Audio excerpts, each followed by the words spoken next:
King খান পিছনে থেকে ধাওয়া করছে, CR7 কে ধাওয়া করেছে এবং পিছনে ফেলেছে।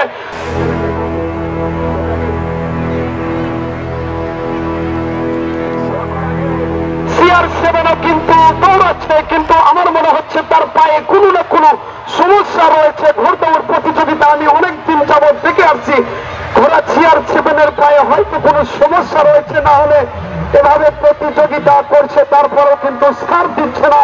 আগামীকাল কিন্তু শেষ করতেই হবে বাধ্যতামূলক, কারণ এই খেলা আর ধরে রাখা সম্ভব নয়। আগামীকালের দাওয়াত দিচ্ছি, আগামীকাল দুপুর 2 ঘটিকা হইতে চূড়ান্ত প্রতিযোগিতা, ফাইনাল প্রতিযোগিতা শেষ। একটা কুকুর কিন্তু ঘোড়ার সামনে পড়ে গিয়েছিল। গত পরশুদিন একটা ঘোড়া পিছনে পিছনে ছুটেছিল। আব্দুল হালিম সাহেব তিনি বলেছিলেন ওই রূপসী ঘোড়ার নাম ছিল রূপসী। সেই রূপসীর প্রেমে কিন্তু পাগল হয়ে একটা কুকুর ছুটেছিল। আমরা কিছুক্ষণ আগে সে একটা কুকুরকে দেখলাম ঘোড়ার পদতলিত হওয়ার সম্মুখীন হয়েছিল।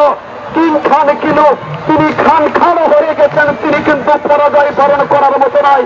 তিনি কিন্তু ওই সেই 1971 সালে যারা মুক্তিযুদ্ধ করেছিলেন সেই মুক্তিযোদ্ধাদের সন্তানের, সেই মুক্তিযোদ্ধাদের ছোঁয়া পেয়েছেন, তাই তিনি হার মানার মতো নয়। আজকের এই পরন্ত বিকাল, কুয়াশা যখন চতুর্দিক থেকে সে আসছেন, শেষ বিকালের শেষ পরন্ত বিকাল, শেষ আকর্ষণ আজকের শেষ প্রতিযোগিতা কিং খান এবং CR7 এর মধ্যে।